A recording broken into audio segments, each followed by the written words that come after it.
Welcome to the BreastCancer.org podcast, the award-winning podcast that brings you the latest information on breast cancer research, treatments, side effects, and survivorship issues through expert interviews, as well as personal stories from people affected by breast cancer. Here's your host, BreastCancer.org Senior Editor, Jamie DiPolo. Hello, thanks for listening. Our guest today is Dr. Lola Fayem-Jew, the Helen O. Dickens Presidential Associate Professor at the Perelman School of Medicine at the University of Pennsylvania, where she is also Chief of Breast Surgery at Penn Medicine, as well as Surgical Director of the Rena Rowan Breast Center. Dr. Fayem-Jew's research focuses on health disparities, aggressive breast cancer variants, and improving value in oncology. Her research is supported by funding from the National Institutes of Health and has been published in a variety of journals, including Annals of Surgery, Cancer, and JAMA.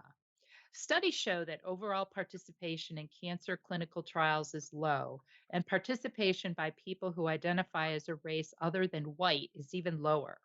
This is thought to be part of the reason that minority women, especially Black women, have worse breast cancer outcomes than white women. One strategy to help reduce disparities in breast cancer outcomes is to make clinical trials more diverse. Dr. Fayem-Jew joins us today to talk about why diversity in clinical trials is important, as well as how some of the barriers that stop people from enrolling in clinical trials can be overcome. Dr. Fayem-Jew, welcome back to the podcast. It's really nice to talk to you again, and I want to congratulate you on your new positions at UPenn. Thank you so much. Really glad to be here. So let's start. Can I ask you to explain why it's really important to have more diverse participation in breast cancer clinical trials? Well, as we develop clinical trials and the devices and or medications that we are testing in those trials, we want to make sure that the results of our trials, that is the conclusions that we learn from the trials, are as applicable to as many people in the population as possible. And we can ensure that by making sure that to as great an extent as possible, the cohort in our trials reflect our population of patients. The less that they do that, the more concern there may be that for various reasons, we can't necessarily rely on having the same results in people from different backgrounds that are represented in the trials. This is because, for example, there are sometimes certain subtypes of disease that are, let's say, more common in certain groups. And so we also know that the pathways or the mechanisms through which that disease develops may also be more common in those groups. So if the intervention we're testing doesn't specifically address that pathway, then it's possible that people who are part of the groups in which that pathway is more common are less likely to benefit from this generalized intervention. In addition, we learn a lot more about the pathophysiology of cancer and other diseases if we have diverse participation, because if we make sure we have adequate representation of individuals in whom a particularly aggressive variant is more common, we learn more about how that disease develops in general. We've learned lessons in this way from prostate cancer, where more aggressive variants of prostate cancer that are more common in men of African ancestry. Doing research on those variants has shed light on the pathophysiology of prostate cancer in general, allowing us to target SNPs or single nucleotide polymorphisms that may be more common in those variants and may be potential targets for treatment. So that's the second reason why participation is important. And then third, diversity begets diversity. That is, if you have more diverse trials, individuals who might be interested in participating in trials are therefore more likely to trust the trials will include and treat well people who look like them. So for all those reasons, that is, in order to improve generalizability of trial results, in order to learn more about the pathophysiology of aggressive variants that might be more common in diverse populations, and finally, to ensure trustworthiness in the medical establishment with regards to trials, thereby encouraging diverse participants to want to join trials because they see people who look like them already in trials. All of those are reasons why it's important to have diverse participation in clinical trials in general, and particularly in breast cancer clinical trials. Okay, thank you. Thank you. That was very informative. Now I want to talk about some of the barriers that I've read about that stop people from being in clinical trials. So what I'd like to do is bring up a barrier, and then maybe you could explain why it's a barrier or how it developed and how you think strategies are being put in place to overcome it. So the first one is one you mentioned in your answer to the first question, which is mistrust of the medical system or fear that somebody's going to be exploited. That I've heard that or seen that rather in several studies. That is something that is cited regularly, not only to explain why there is less diversity in clinical trials, but why people of color might also be more reluctant to take advantage of innovations in medicine, including the COVID-19 vaccine. And what I would argue is that we need to flip the script when talking about patient mistrust and think more about system trustworthiness. That is, what has the medical system done to justify the trust, to earn the trust of populations that have historically been exploited? People often cite the Tuskegee experiment, which many people may not know. What that involved was where individuals, Black men who were known to have syphilis, were left untreated for their syphilis for years in order for the researchers to observe the natural history of syphilis, despite the fact that at that time a known antibiotic treatment was available. And it was really one of those things where let's just see what can happen so we can. And so these individuals suffered from secondary and tertiary syphilis, which many people may not know involves incredibly debilitating and painful neurocognitive deficits that these men went on to suffer and die from as a result of deliberate non-treatment of a condition that was treatable. So Tuskegee is cited as a reason for why people are afraid of clinical trials, but people need to realize that people's mistrust of clinical trials is not so much because of Tuskegee, even though that's cited, it's because how people are being treated right now. The truth of the matter is there is still systemic racism throughout the medical profession that is recognized and unrecognized. Patients are aware when they are not being treated equitably. They know when they are less likely to be offered certain types of treatment because their non-adherence is presumed. And so, yes, there is some level of medical trust, a medical mistrust amongst patients of color that is justified not only by historical events, but also by current events and the current way in which many of them are treated. And so we need to work not so much on, disabusing them of that trust, but more working to ensure that we have earned the right for them to trust us. Thank you for that. Now, another one I've read a lot about is lack of awareness. I think, there was just, I think, a study that came out, and now I thought it was recently, but maybe it was just that I read it recently, where doctors are less likely to suggest a clinical trial for their patients of color.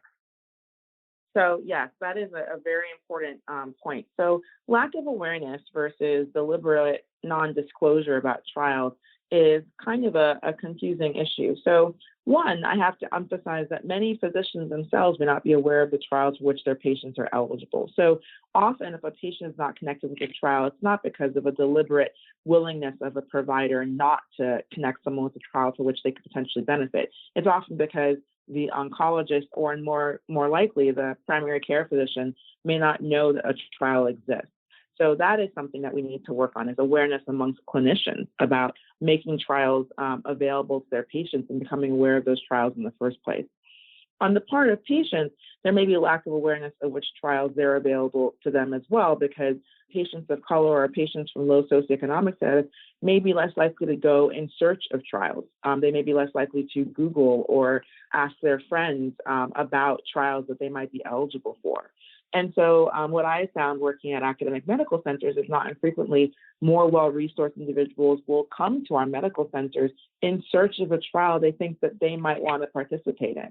And that type of autonomy is not something that we may see as much in certain communities. So I think we need to work on lack of awareness, both among providers and also amongst patients who are potentially less resourced and also less connected to the medical community in general. Okay. Okay. Thank you. And I will say, just as an aside on that, I know many, many groups have tried to make clinical trial searching less confusing, but there are just so many parameters and so many different things that are allowed and not allowed that even for somebody who is really gung ho, it can be very confusing to figure out which trials are appropriate. Absolutely. I will tell you that I'm a mother of two boys, and I was very keen to get them involved in a COVID-19 vaccine trial.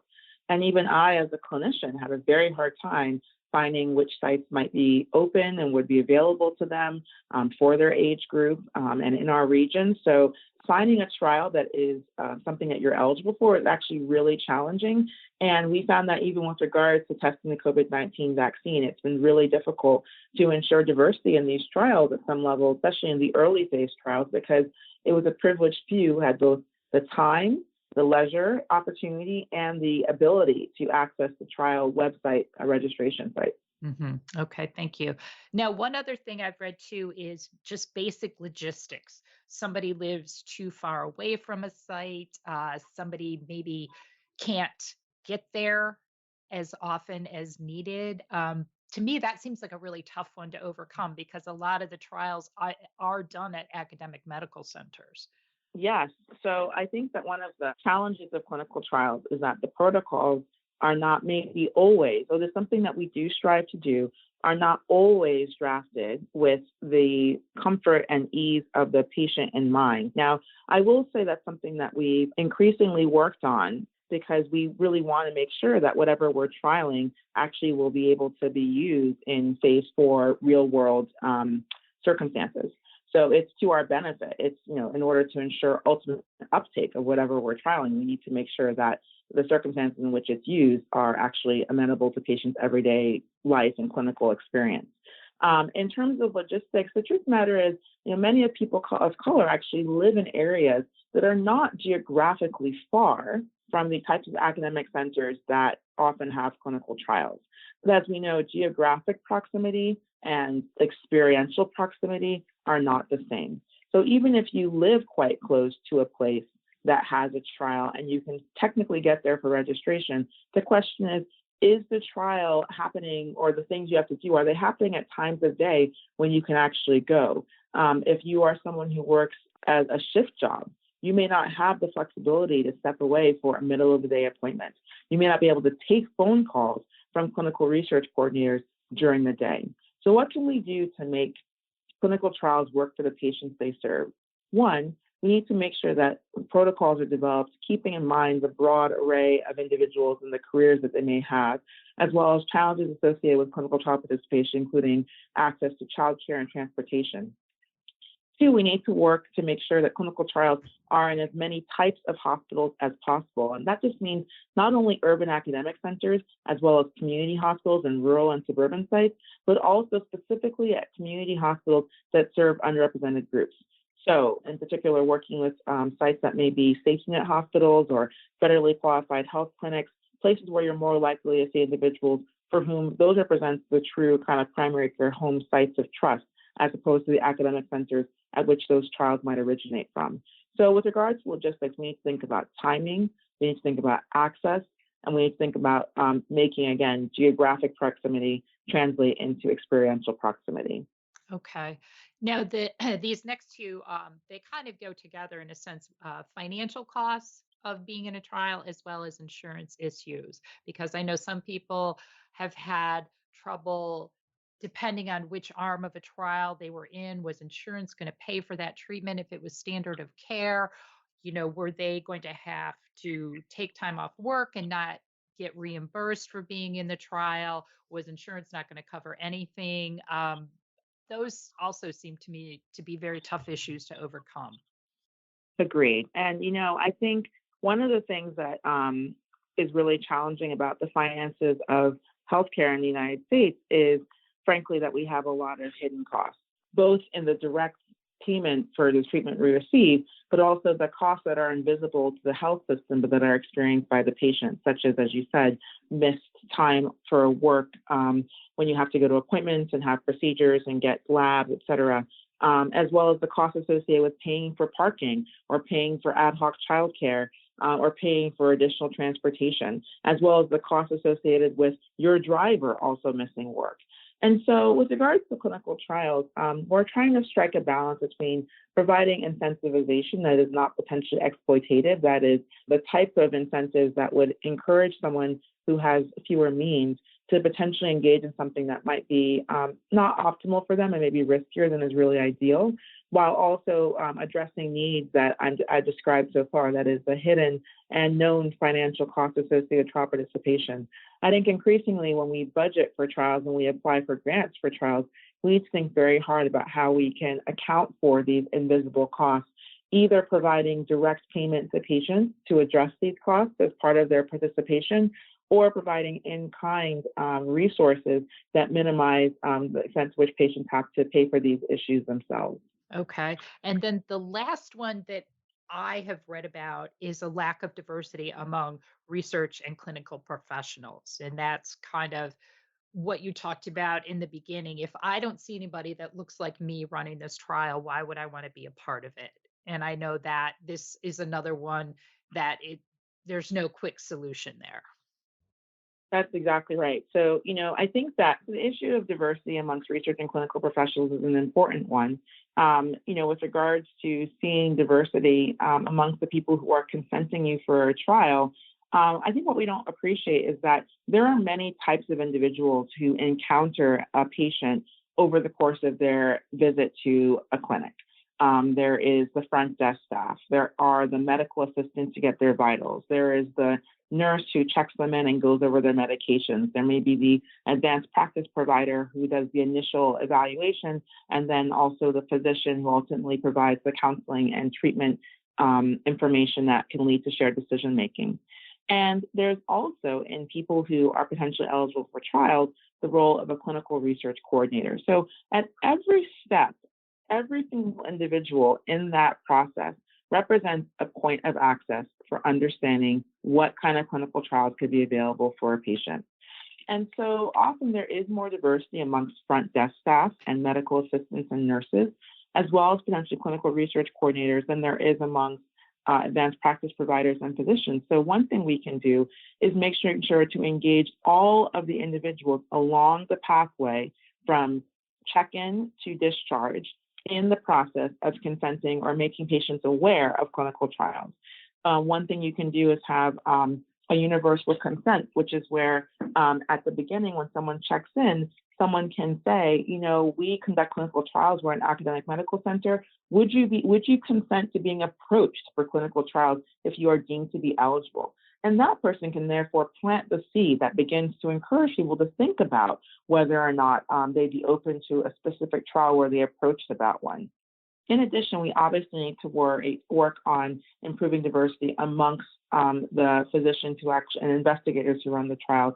And that is something that I know that the NIH is working on actively, as well as various professional organizations. I know that the NCI has actually asked for input from various professional organizations, including one of mine, Society of Surgical Oncology, as to how to diversify the scientists population, including clinician scientists, and therefore all the people who would be involved in clinical trial development. Another thing that can be really important is making sure that the diverse physicians and investigators and clinical research coordinators we do have are actively involved in outreach, which would mean having them go to churches, go to community events, speak on webinars about what clinical trials involve. We think that if those who are watching see diverse individuals talking about clinical trials and explaining and kind of demystifying what they're all about, then they might be more likely, again, to both be proactive in seeking out trials and also be receptive to trials when they are introduced to them. So there are many ways in which we can address the lack of diversity. One, as I mentioned, by making sure that we have those in the medical force who are more likely to be diverse, aware of clinical trials themselves. They can be part of the familiarization process for patients. Two, making sure that we do work on diversifying the individuals who are involved in clinical trial development, that is investigators and physicians. And then three, having diverse individuals from all of those ranks be part of outreach efforts to make clinical trials more transparent and feel more accessible to the community. So those are all things that we can do to address the diversity issue. Okay, those all sound hopefully doable. Now, are there other barriers that you've identified in your research that we haven't talked about yet? So one thing that's actually really important is the role that patient advocates can play in clinical trials. So several of the oncology cooperative groups around the country have strong and robust patient advocacy groups who attend our meetings, who participate in trial development, who provide feedback on protocols, on assessments of side effects. And those patient advocates have been an incredibly important part about making clinical trials more patient-centered. I will say, though, that the patient advocates tend to be a relatively privileged and well-resourced group, overwhelmingly white. And that's not surprising because it's typically an unpaid role where people are taking it upon themselves to fly in the past these cooperative group meetings or log on from home to attend them virtually, to devote time during the day and sometimes on their leisure time to be part of these protocols and to cooperate with investigators. That is time that people who are working other jobs often will not have. And will not have the resources to attend these meetings. And so I think one thing we really need to work on is diversifying the cadre of patient advocates. I think that's another way in which we can promote diversity in research. Okay, that makes good sense. Now, do you think one or more of the barriers that we've talked about is more powerful in keeping people out of trials? I guess, in other words, if we could fix or overcome one or two of the barriers, would that help a lot? I think the most important thing is the issue of the kind of tandem issues of awareness of trials, both by providers and patients, and earning trustworthiness in the system. We one need to make patients aware of trials, and then two need to make them feel that they trust us to participate in them. And I think that those two things together are really important. The truth of the matter is, as you mentioned early on, many patients are just never approached about trials. And we know that disproportionately, people of color are even less likely to be approached. And part of that reflects often the bias of clinicians who may assume that adherence might be difficult or that interest in the trial is not there. And that's something that we really need to address. We need to address why a clinician decides that someone is, quote unquote, a good trial candidate and someone else is not. What biases are we bringing to the table when we make those decisions? I think after that, we also need to work with diverse providers to make sure they're as aware of as many trials as possible. I think once we do that, part of what will be involved in earning the trustworthiness of patients will be also using the right kind of language to explain what trials are. I know that many patients have expressed concern about the process of randomization because unfortunately, the word randomization has the root random. And it makes patients feel like they're being experimented on rather than being part of an experiment. It makes them feel that you are kind of playing Russian roulette with their lives and that there's no real thoughtfulness being used in deciding to which arm of a trial they might be allotted. And so one of the things I've had to work on in terms of working on developing the language for clinical trials, both written as well as in communication, verbal communication, is to demystify the randomization process and explain why we engage in randomization. The purpose of randomization is not just a cover your eyes and see what happens approach. The reason for randomization is to create balanced groups that are so balanced, that have so much in common, are so similar, that we can isolate the effect of the intervention in question. The reason we randomize is to make sure that ultimately there's someone just like you getting the other treatment. And therefore, if we see a difference between the two of you, we can be fairly sure that difference is because of the intervention we're testing. So I think one of the things we really need to work on is making sure we're using the right language to counsel patients about what clinical trials involve, and that we arm clinicians with that language so they can also be effective communicators about clinical trials. That makes a lot of sense. I do have to say, I've read about a lot about this issue coming up to this podcast. And it seems like there are a lot of strategies out there, and they've been out there for a while trying to make clinical trials more diverse.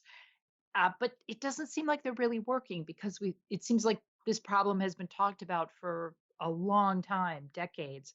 So I guess I'm wondering what your take is on that. And do you think there are some strategies out there that are working?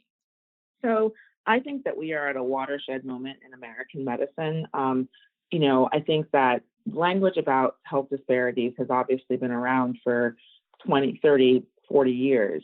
But I would say in the past couple of years, in many ways highlighted by the disproportionate effect that the COVID-19 pandemic has had on communities of color, people are now really speaking into common discourse about health disparities, about systemic racism, and the way in which the latter contributes to the former.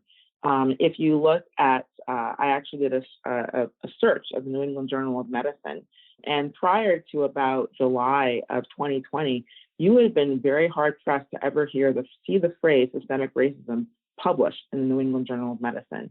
And there's been an exponential uptick in the use of those words in the research that's being published in one of the premier journals in the world. And I think it reflects the fact that there now is momentum behind trying to redress the disparities that have long existed, but have often been in the shadows. I think that we're also going to see the parallel strategies that I've discussed finally coming together to help each other in a way that is synergistic. We are gradually making more progress in diversifying the healthcare workforce. As I said, we are gradually naming systemic bias and trying to address that, not just in individuals, but in the system. How are there ways in which perpetuating who gets excluded from certain types of clinical care and clinical opportunity? We are actively thinking now about how to diversify patient advocates, how to make clinical trials more patient-centered. And there are successful programs such as Just Ask, which is a program that was launched at Duke, my former institution, under the leadership of Nadine Barrett, who is a medical sociologist and a professor at Duke, who has worked on a program that really brings clinical trials to the patients and to the people, allowing for greater outreach, information provided to community members about clinical trials, and developing literature that is very palatable to different and diverse types of individuals. So I think Dr. Barrett's program is one that really represents success and has really helped improve clinical trial involvement in the Duke health system, and is an example of how that can be done at other academic sites. But again, I think that we're at an important moment in healthcare where there is enough interest and enough kind of parallel strategies happening that I hope that we will see significant change in the next decade. Okay. Now, you conduct clinical trials. So, as a final question, I'd like to ask you how you talk to your patients about clinical trials. You very eloquently talked about the word randomization and how that can be a problem. Are there other things that you think need to be explained better to patients? Or I guess I'm just wondering, how do you approach your patients about clinical trials? So in addition to the language about randomization that I used earlier, I also try to explain to patients, what the purpose of trials is. That is, we come into trials with equipoise, which means that we have a suspicion, we have a hope, a hypothesis that there is an alternative that is better than what we currently have right now. But we don't know that. And indeed, if we absolutely knew that, we wouldn't need to do a trial. And so I really have to emphasize to patients that they are contributing to the larger good by participating in clinical trials, that they are making it more likely that women or men like them, people who are children now or have yet to be born, will benefit from their participation. So I emphasize, one, I explain what equipoise is, I explain what their contribution is. I do try and emphasize that this is not an opportunity that historically has been made available or was afforded people of color, and that we can change that. We can make trials work better for us going forward.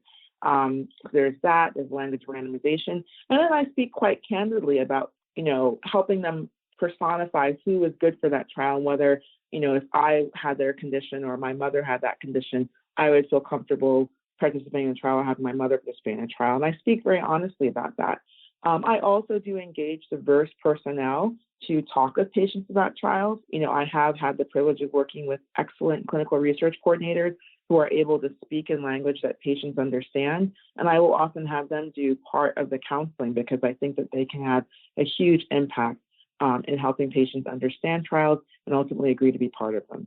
Something I also emphasize to patients is that, you have the opportunity to walk away anytime, and also that many trials have an opportunity for different levels of engagement. So there are patients who say, well, how about if I'm randomized something that I absolutely do not want to do? I always tell them, look, you have the opportunity to walk away at any time. This is not a jail sentence. We don't want it to be. We want active and committed participation. And if you choose to walk away, there are other ways in which you can still contribute. We may still track you. We may still send you questionnaires.